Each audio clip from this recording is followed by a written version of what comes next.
In Chapter 7, we're going to talk about the following concepts. We're going to talk about arrays and the for loop. And the main focus of this chapter is the use of array objects for fixed size collections and the for loop. In Chapter 4, we looked at the way in which library classes, such as the array list, allow us to maintain collections of objects. We also looked at further collection types in Chapter 6, such as the hash set and hash map. A significant feature of all of these collection types is that their capacity is flexible. We never have to specify how many items a particular collection will hold, and the number of items stored can be varied arbitrarily throughout the life of the collection. This chapter is about collections that are not flexible but fixed in their capacity. At the point the object collection is created, we have to specify the maximum number of items it can store, and this cannot be changed. At first, this might seem like an unnecessary restriction. However, in some applications, we know in advance exactly how many items we wish to store in a collection, and that number typically remains fixed for the life of the collection. In such circumstances, we have the option of choosing to use a specialized fixed size collection object to store the items. A fixed size collection is called an array. Although the fixed size nature of arrays can be a significant disadvantage in many situations, they do at least have two compensating advantages over the flexible size collection classes. The first is that access to items held in the array is often more efficient than access to items in a comparable flexible size collection. And secondly, arrays are able to store either objects or primitive type values, whereas flexible size collections can only store objects. Another distinctive feature of arrays is that they have special syntactic support in Java. They can be accessed using a custom syntax different to the usual method calls. The reason for this is mostly historical. Arrays are the oldest collection structure in programming languages, and the syntax for dealing with arrays has developed over many decades. Java uses the same syntax established in other programming languages to keep things simple for programmers who are used to using arrays already, even though it's not consistent with the rest of the language syntax. So in the following sections, we shall show how arrays can be used to maintain collections of a fixed size. And we shall also introduce a new loop structure that is often closely associated with arrays, which is the for loop. And note that the for loop is different to the for each loop. Web servers typically maintain log files of client accesses to the web pages that they store. Given suitable tools, these logs enable the web service managers to extract and analyze useful information, such as which are the most popular pages they provide, which sites brought users to this one, whether other sites appear to have broken links to this site's pages, how much data is being delivered to clients, and the busiest periods over the course of the day, week, or month. Such information might help the administrators to determine, for instance, whether they need to upgrade to more powerful server machines or when the quietest periods are, in order to schedule maintenance activities. Therefore, the Weblog Analyzer project contains an application that performs an analysis of data from such a web server. The server writes a line to a log file each time an access is made. A sample log file called weblog.txt is provided in the project folder, and each line records the date and time of the access in the following format: year, month, day, hour, minute. Therefore, if an access was made at 3:45 AM on the 7th of June 2015, it would read 2015 06 07 03 45. The project consists of 5 classes: log analyzer, log file reader, log entry, log line tokenizer, and log file creator. We shall spend most of our time looking at the log analyser class, as it contains examples of both creating and using an array. Later exercises will encourage you to examine and modify log entry, because it also uses an array. The log reader and log line tokenizer classes use features of the Java language that we've not yet covered, so we're not going to explore those in detail yet. However, the log file creator class allows you to create your own log files containing random data. So here we see the source code for the log analyzer class. The analyzer currently uses only part of the data stored in the server's log line. It provides information that would allow us to determine which hours of the day, on average, tend to be the busiest or the quietest for the server. And it does this by counting how many accesses were made in each 1 hour period over the duration covered by the log. So why not open up the Weblog Analyzer project and then create an object of log analyzer and call it analyze hourly data method. And then follow that with a call to its print hourly counts method, which will print the results of the analysis. And then have a look at which are the busiest times of the day. And over the course of the next few sections, we shall examine how this class uses an array to accomplish this task. So the log analyzer class contains a field that is of an array type, which is shown here as private int square brackets hour counts. The distinctive feature of an array's variable declaration is its pair of square brackets as part of its type name, which in this case is int square brackets. This indicates that the hour counts variable is of type integer array. We say that the int is the base type of this particular array, which means that the array object will store values of type int. And it's important to distinguish between an array variable declaration and a similar looking simple variable declaration. Here, the variable hour is able to store a single integer value, whereas hour counts will be used to refer to an array object once that object has been created. An array variable declaration does not itself create the array object. That takes place in a separate stage using the new operator, as with other objects. So it's worth looking at the unusual syntax again for a moment. The declaration int square brackets would be in more conventional syntax appear maybe as array angle brackets int. So to check your understanding of the array syntax, have a go at the following exercises. The next thing to look at is how an array variable is associated with an array object. The constructor of the log analyzer class includes a statement to create an int array object, which is hour counts equals new int in square brackets 24. Once again, notice how different the syntax is from that of normal object creation. For instance, there are no round brackets for a constructor's parameters, because an array object doesn't have a constructor. This statement creates an array object that is able to store 24 separate integer values and makes the array counts array variable refer to that object. The value of 24 is the size of the array and not a constructor parameter. And here we see the result of this assignment.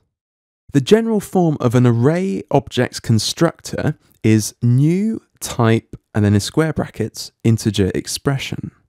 The choice of type specifies what type of items are to be stored in the array. The integer expression specifies the size of the array, that is, the fixed number of items that can be stored in it. When an array object is assigned to an array variable, the type of the array object must match the declared type of the variable. The assignment to hours counts is allowed because the array object is an integer array, and the hour counts is an integer array variable. And this line declares a string array variable and makes it easy to refer to an array that has the capacity of 10 strings. It's important to note that the creation of the array assigned to names does not actually create 10 strings. Rather, it creates a fixed size collection that is able to have 10 strings stored within it.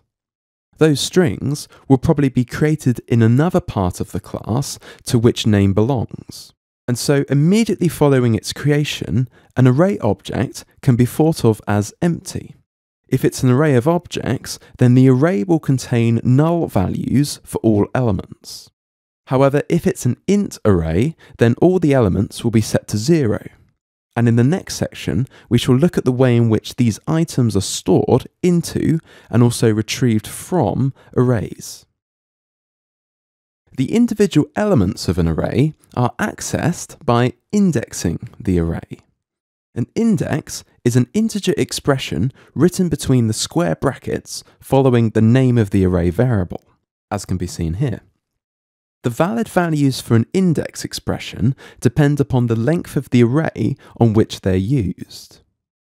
As with other collections, array indices always start at 0 and go up to 1 less than the length of the array. So the valid indices for the hour counts array are 0 to 23 inclusive. And two very common errors are to think that the valid indices of an array start at 1, and also to use the value of the length of the array as an index. Using indices outside the bounds of an array will lead to a runtime error called array index out of bounds exception. Expressions that start with an element from an array can be used anywhere that a variable of that base type of the array could be used. This means that we can use them on both sides of the assignments, for instance. And here we see some examples that use array expressions in different places. And so using the array index on the left-hand side of the assignment is the array equivalent of a mutator, or a set method, because the contents of the array will be changed. And using one anywhere else represents the equivalent of an accessor, which is the get method. The hour counts array, created in the constructor of the log analyzer, is used to store an analysis of the access data. The data is stored into it in the analyze hourly data method, and displayed from it in the print hourly counts method. As the task of the analyze method is to count how many accesses were made during each hour period, the array needs 24 locations, one for each hour period in a 24-hour day. And the analyzer delegates the task of reading its log file to a log file reader. The log file reader class is quite complex, and so we suggest you don't spend too much time investing its implementation.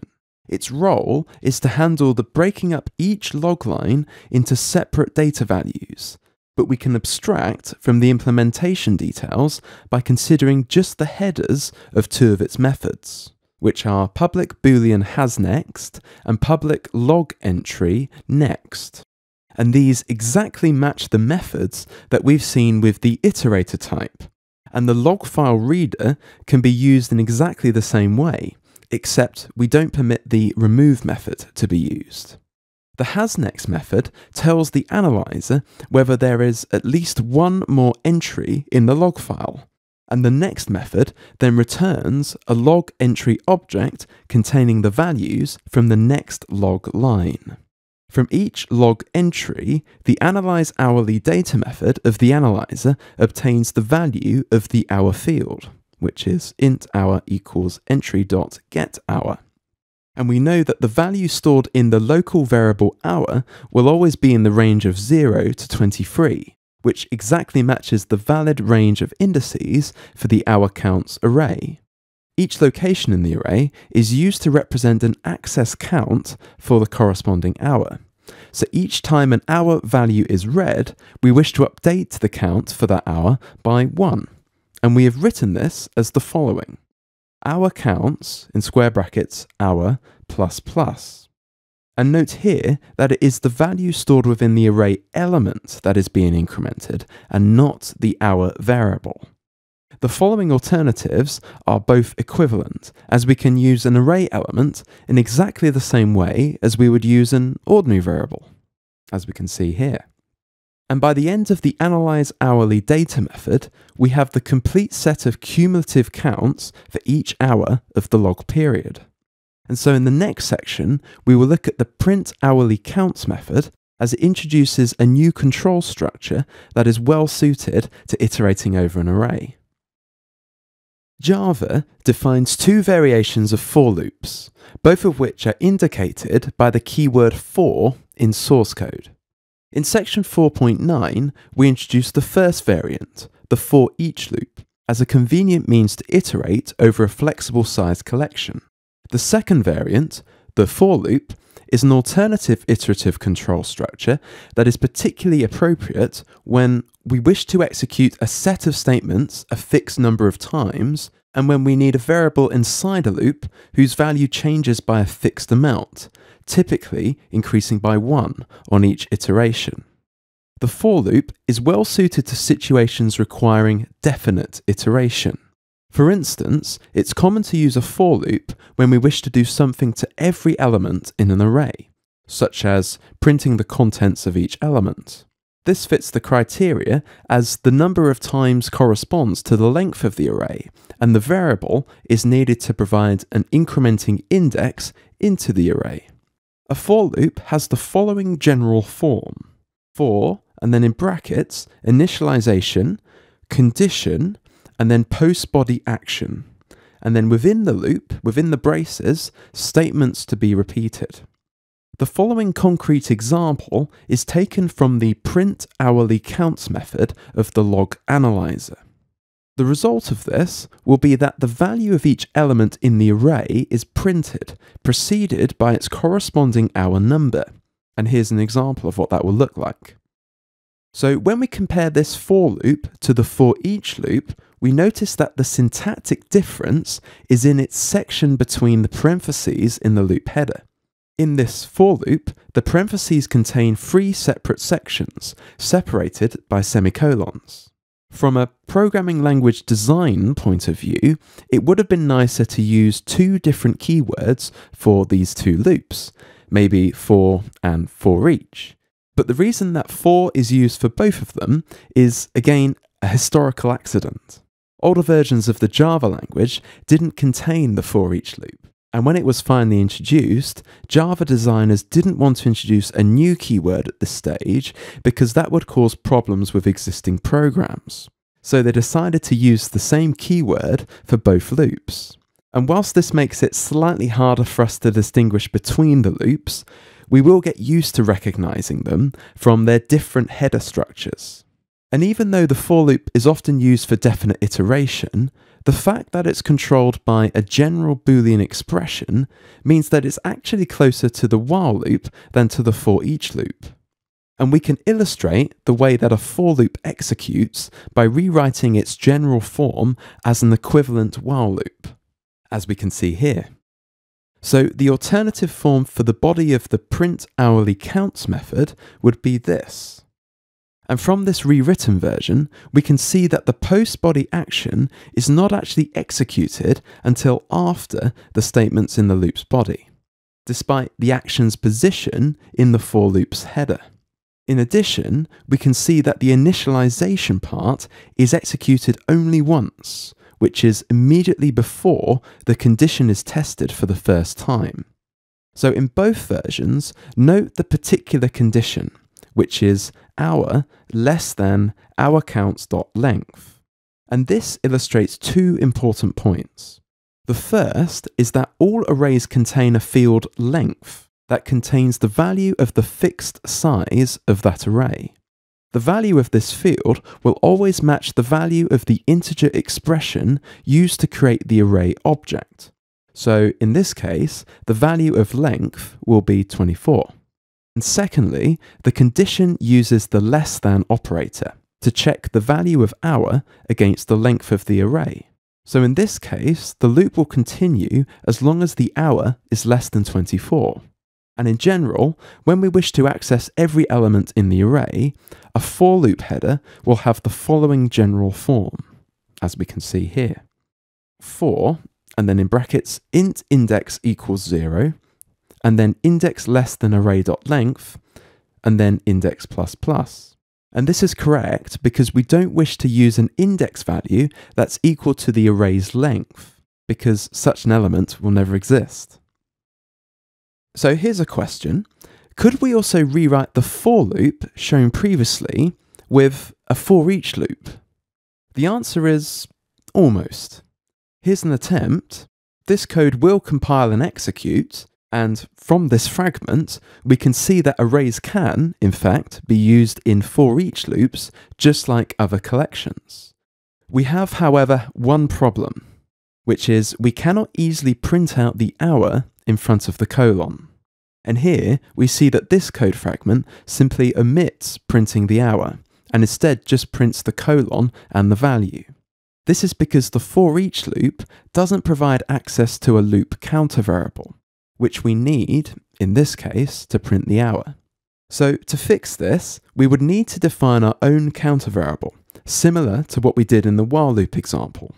But instead of doing this, we prefer to use an old-style for loop because it's more concise. In section 4.12.2, we showed the necessity of using an iterator if we wish to remove the elements from a collection. And there's a special use of the for loop with an iterator when we want to do something like this. Suppose that we wish to remove every music track by a particular artist from our music organizer. The point here is that we need to examine every track in the collection, so a for each loop would seem appropriate. But we know already that we cannot use it in this particular case. However, we can use a for loop, as follows. The important point here is that there is no post-body action in the loop's header. It's just blank. This is allowed, but we must still include a semicolon after the loop's condition. And by using a for loop instead of a while loop, it's a little clearer that we intend to examine every item in the list. So we've discussed 3 different loops thus far: the for each loop, the while loop, and the for loop. And as you've seen, in many situations, you have a choice of using any one of these to solve your task. Usually, one loop can be rewritten using another. So how would you decide which one to use at any given point? Here are some helpful guidelines. If you need to iterate over all the elements in a collection, the for each loop is almost always the most elegant loop to use. It's clear and concise, but it doesn't give you a loop counter. So if you have a loop that's not related to collections, but instead performs some other action repeatedly, the for each loop is not that useful. Your choice will be between the for loop and the while loop. The for each loop is only used for collections. The for loop is good if you know how many iterations you need at the start of the loop. That is, how often you need to loop around. And this information can be in a variable, but that shouldn't change during the loop execution. And the for loop is very good if you need to use the loop counter explicitly.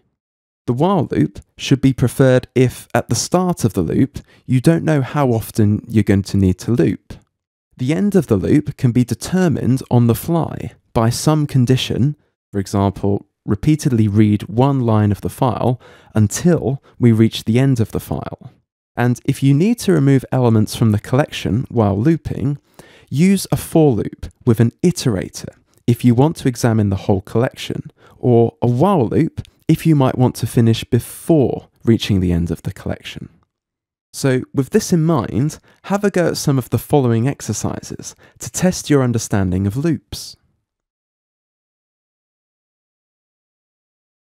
In the following sections, we will extend our coverage of arrays to provide some further typical illustrations of their use.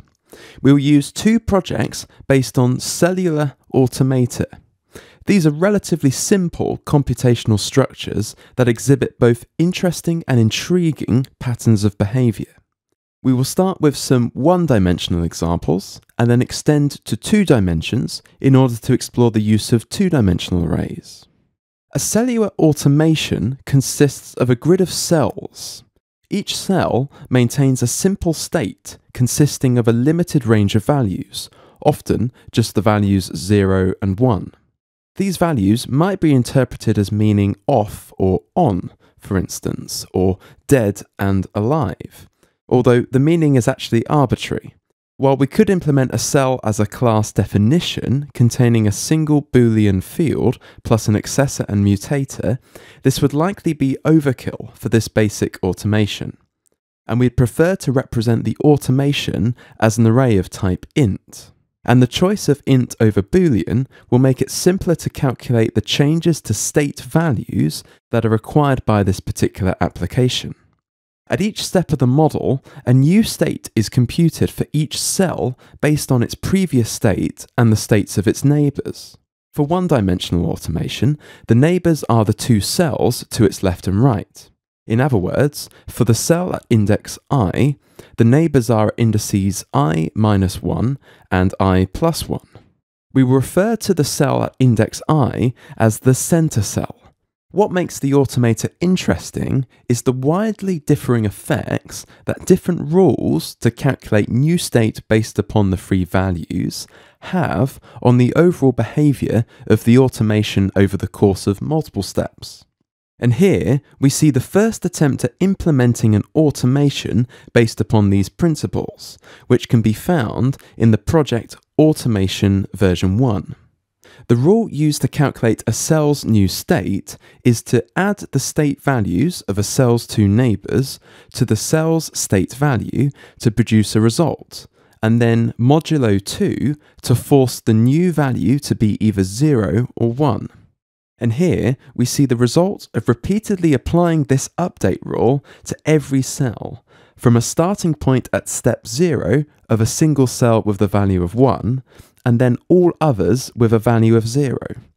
And after the initial step, the original 1 value cell has remained with a value of 1, but its 2 0 value neighbours have both become 1, whilst all the other cells remain 0. And then subsequent steps induce further changes in the form of a symmetrical pattern. And so why not open up the Automation version 1 project and have a go at some of the following exercises. So whilst the version of automation in the Automation version 1 project works and produces some interesting results, there are some improvements that we can make to its implementation. We'll start by introducing a new operator that can often be used to simplify the expression of if-else statements. You might have noticed in this code that there are 3 if-else statements with a very similar structure of the following form. And for instance, the print method also has this form. And in the update method, there are 2 if-else statements assigning to the variables left and right, where the alternative actions differ only in the right-hand side expressions. And in the update method, there are 2 if-else statements assigning to variables left and right, where the alternative actions differ only in the right-hand side expressions. In situations such as these, we can often make use of a conditional operator, which in Java consists of 2 characters, which is the question mark and the colon. This operator is called the ternary operator because it actually takes 3 operands in contrast to the binary operators that we have seen, such as plus and asterisk, which take 2. So this operator is used to select one of 2 alternative values based upon the evaluation of a Boolean expression, and it has this general form. If the condition is true, then the value of the whole expression will be value 1, otherwise it will be value 2. So for instance, we could rewrite the body of the for loop in the print method to be this, or even more concisely, we could write this. So why not have a go at the following exercises? The most significant improvement we can make to the automation class is the structure of the body of the for loop in the update method. At the moment, the code there is very awkward because we have to take special care when dealing with the first cell, which is position 0, and the last cell, which is number of cells minus 1, in order to avoid trying to access non-existent elements of the array, for example, minus 1 on the left of the first cell, and number of cells to the right of the last cell. For those non-existent elements, we use a state value of 0, so that we always use free values when calculating the next state of a cell. Whenever a loop contains code to test for a special case of the first or last iteration, we should review it carefully because those special cases can be handled differently and the checks might be avoided. What we really want to see in the body of a loop are statements to be executed on every iteration, and we want to avoid special cases as far as possible. It will not always be possible to eliminate exceptions, but those applying on just the first or last iterations are those that we will most likely be able to avoid. You might have also observed about this iteration process that the center cell will always become the left neighbor the next time round, and the right neighbor will always become the next center cell. This opens up the possibility of setting up the next values of the left and center at the end of the loop body ready for the next iteration, as we can see here. That only leaves right to be set up explicitly from the state array on the next iteration. Interestingly, this modification also provides a route to solving the problem of what to do about assigning to left on the first iteration of the loop. This change means that when the loop body is entered on all but the first iteration, left and center have already been set from the previous iteration to the values that they should have for the next state calculation. So we can simply make sure that left has already been set to 0 for the non-existent cell, and center has been set to state position 0 immediately before the loop is entered for the first time, as we can see here. And notice here how the variable declarations for left and center have had to be moved from inside the loop so that their values are retained between iterations. So the next exercise asks you to implement these changes in your own version of the project. A version with all of these changes can be found in Automation version 2 in case you have trouble or want to check your solution. But have a go at these following exercises before you have a look at this project. The final improvement we'd like to make to the automation is to avoid having to keep testing for the end of the array when setting right. There is a commonly used solution to this, which is to extend the array by one element. At first, this sounds a little like cheating. Used thoughtfully and appropriately, extending an array by a single element can sometimes lead to clearer code. The idea is that an extra element will contain the value 0 in order to serve as a right-hand neighbor of the last cell. However, that neighbor will not itself be included as a cell of the automation, as it will never be changed. So here's the revised version of the body of the update method. Notice very carefully that the condition of the loop has been changed because the index variable should no longer be compared against the length of the now extended array, but instead the true number of cells of the automation. And this change is essential to ensure that i+1 never exceeds the bounds of the array when setting the value of right. And you can find this code in the project Automation version 3. In Chapter 6, we discussed the hashmap class, which allows associations to be created between objects in the form of a key-value pair. A map is a general form of a lookup table, which is where the key is used to look up an associated value in the map. And arrays are often a convenient and efficient way to implement specialized lookup tables in applications where the key is a value from the integer range rather than an object. And to fit with the way that collections are indexed, the range should have 0 as its smallest value. Although a range whose smallest value is non-zero can easily be converted into a zero-based range by the addition of a positive or negative offset to all the values in the range. As long as the size of the range is known, a fixed size array can be created to hold the values of the key value pair, where the key is a zero-based integer index. And we can illustrate the concept of a lookup table via cellular automation. And if you've experimented with the different formulas for the calculation of a cell's next state, then you might have already noticed that the 1D automation we've implemented does not actually have an infinite number of ways to decide a cell's next state.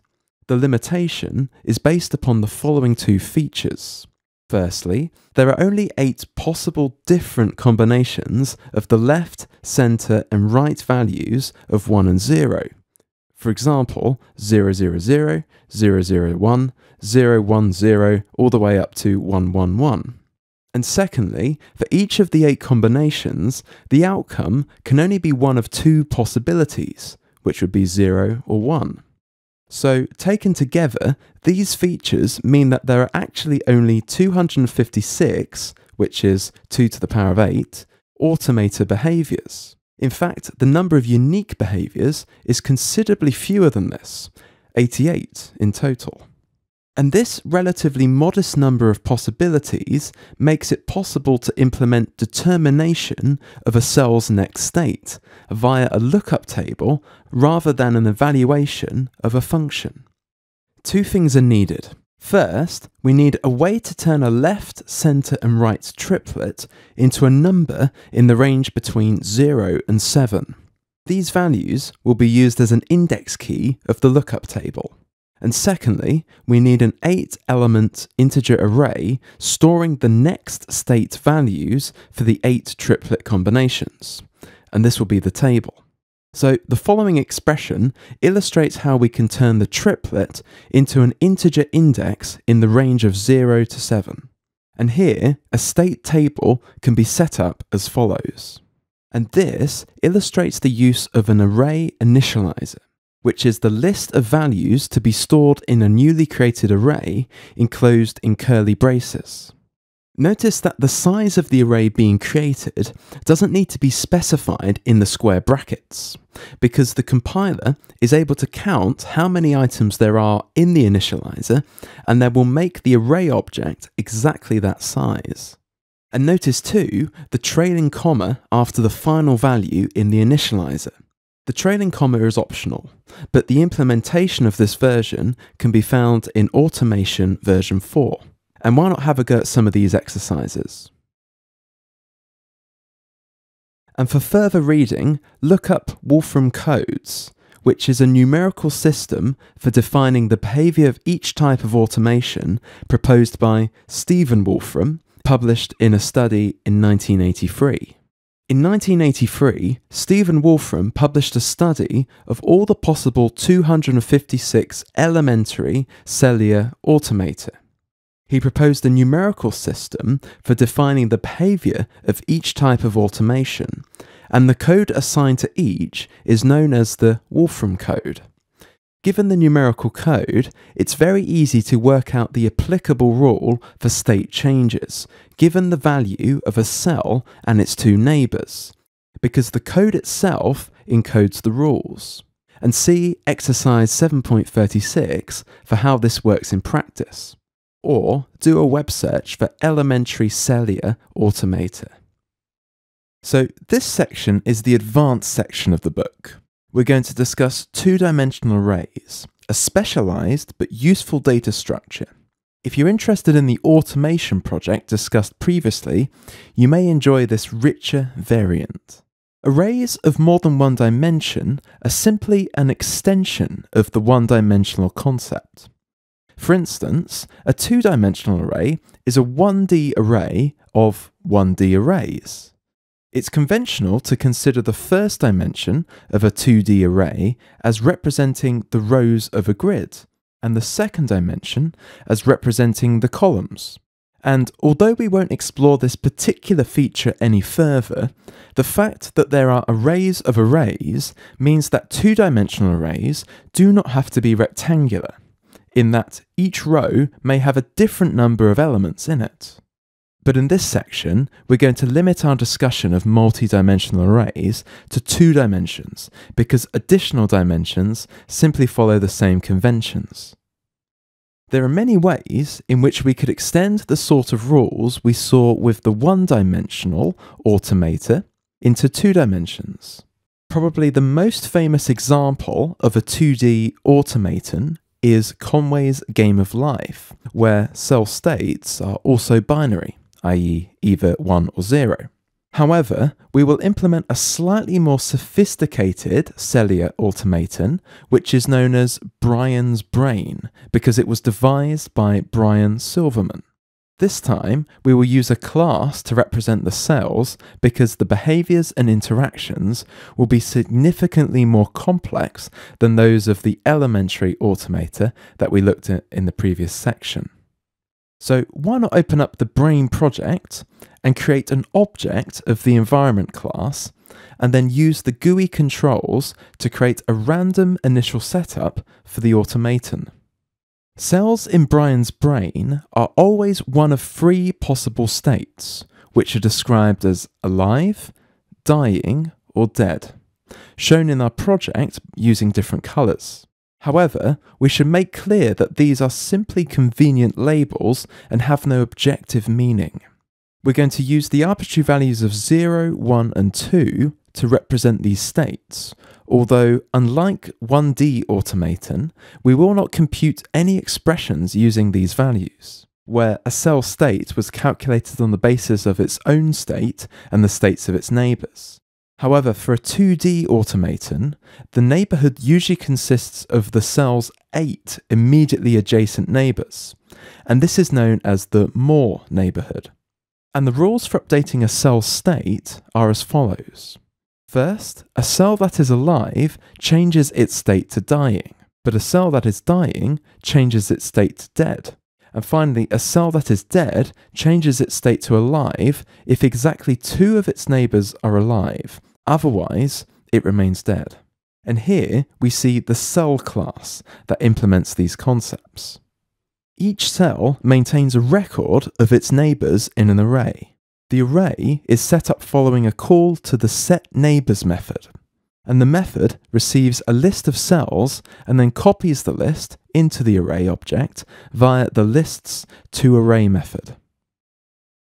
And here we see some of those elements of the environment class that set up the 2D array of cell objects to model the automaton. The syntax for declaring an array variable of more than 1 dimension is an extension of a single dimension case, which is a pair of empty square brackets for each dimension, as we can see here. And similarly, the creation of an array object via the new keyword specifies the length of each dimension, as we see here. And remember that no cell objects are actually created at this point. It's only the array object that will be able to store the cell objects once they're created. And the setup method uses a typical code pattern to iterate through all the elements of a 2-dimensional array, which is a nested for loop. And the pattern looks like this. In this loop, it then sets up each cell by creating a cell object and assigning it to the current position in the array, which is this line here. And finally, the setup method then calls a separate setupNeighbours method in order to pass to each cell its more neighbourhood of adjacent cells. You'll recall from the discussion of 1D automaton that we needed to be careful at the left and right hand ends of the automaton to provide a full set of neighbours for each of the cells at the edge. You'll recall from the discussion of the 1D automaton that we needed to be careful at the left and right hand ends of the automaton to provide a full set of neighbours for the cells at the edge. And we need to address the same issue with 2D automaton. For instance, the cell at location cells 0, 0 only has 3 neighbours rather than 8. One approach we could have taken would be to extend the 2D array with an extra row at the top and the bottom and an extra column at the left and right, making it numRows plus 2 and numCols plus 2, with a dummy dead cell in each of those locations. But instead, we prefer to use a wraparound approach to calculating the neighbourhood. Or in other words, cells in the top row have neighbours in the bottom row, and cells in the leftmost column have neighbours in the rightmost column, and vice versa. And this is also known as toroidal arrangement. This way, every cell in the automaton has the full Moore neighbourhood of 8 cells. All that remains is to find a way to handle the cases around the edge that do not have to resort to a special case code. But if we ignore the edges for a moment, the neighbours of the cell at the location row col can be found at all of the +1 and -1 offsets from row and col. For example, row +1 col, and then row +1 col +1, and then row -1 col, etc., etc. So we might write something like the following to build a list of neighbours. Notice that when both dr and dc are 0, then the neighbour is actually cell, and this shouldn't be included in the neighbour list. So this is something that needs to be addressed. What we now need to ensure is that when row +1 is the same value as numRows, we obtain the value 0. And when row +(-1) is the same as -1, we obtain numRows -1. Similarly for col. The solution to the first requirement is relatively easy, as the modulus operator does exactly that. But this doesn't cover both of the requirements, because -1 modulus numRows gives -1 instead of numRows -1. However, we can use a little trick on the fact that x plus numRows modulus numRows is the same value as x modulus numRows when x is not negative, which means that row +1 plus numRows modulus numRows gives the same result as row +1 modulus numRows. We don't see the same effect if x is negative, and if we add numRows before taking the modulus, then -1 plus numRows modulus numRows gives numRows -1, which is what we want. So the expression row plus dr plus numRows modulus numRows will provide the index we need in both positive and negative cases in order to determine the neighbourhood of a cell in a wraparound grid. So here we see the full version of the setup neighbours method of the environment class that uses this technique. And notice that a cell is removed from its own neighbourhood list before the list is passed to the cell to get around the problem when dr and dc are both 0. So in this chapter, we've discussed arrays as a means to create fixed size collection objects. Single dimension arrays are a collection type that's well suited for those situations in which the number of items to be stored is fixed and known in advance. They're also slightly more syntactically lightweight than flexible size collections, such as the array list, particularly when used to store values of primitive types. However, aside from those specific situations, they do not offer any features that are not also readily available with collections such as lists, maps, and sets. So in closing, why not have a go at the following exercises to review your understanding of arrays?